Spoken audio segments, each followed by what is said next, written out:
the revolution was arising in Egypt. And the revolution had tremendous effects on Egyptian life.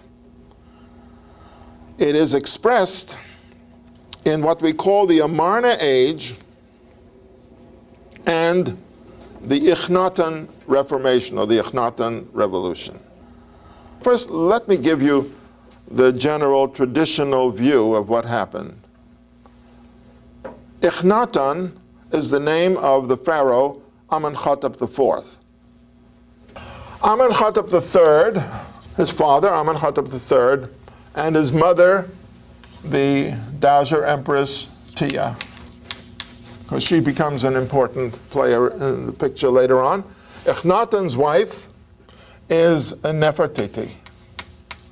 And these women begin to play a significant role in this whole thing that's going on. The traditional view is that Akhenaten, that is Amenhotep IV, had this revelation and conceived of one God who ruled over the whole world rather than the many gods of Egyptian religion, and declared this God, Aton, to be the supreme God who rules over the whole earth, and moved his capital from Thebes and Memphis to a new place, which he called Akhenaten. And this place, Akhenaten, is midway between the northern capital of Memphis and the southern capital of Thebes. And there he reigned, he and his queen Nefertiti reigned for 17 years, during which time this whole revolution took place.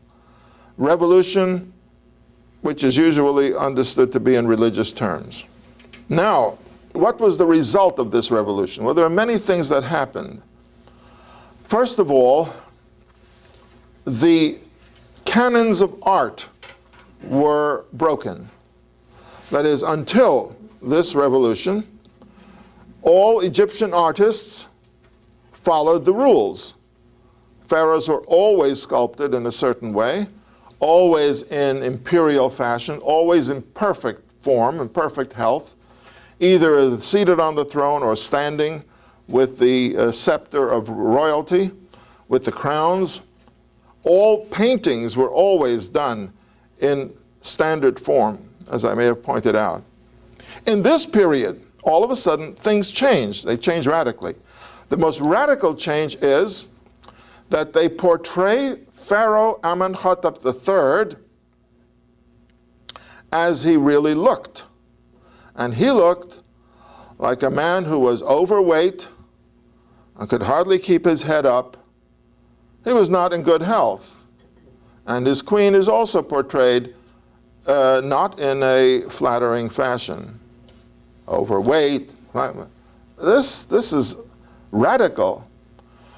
And other elements in art indicate that the artists are doing things which were never done before.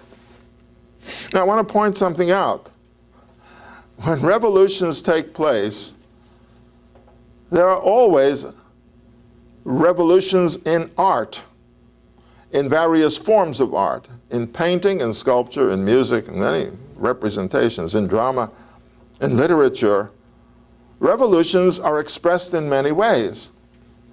It seems that at this time, the artists were saying, we're not going to represent Pharaoh as some kind of perfect God. We'll represent Pharaoh as we see him. This is how we see him. That's Amenhotep III, the father. Amenhotep IV, Akhenaten, is represented as no pharaoh had ever been represented before, in a beautiful fashion. How? He's sitting with his wife. They're facing each other, both the same size, again, radical.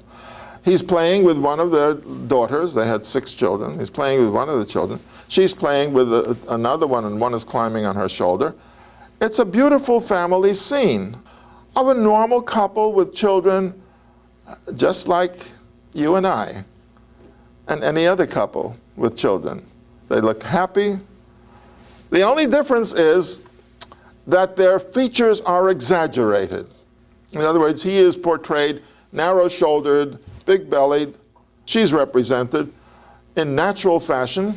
And then, on the more formal statues that we have, as you know, she is represented beautiful, in her prime as a beauty. There were many other statues found in fragments of statues and so on.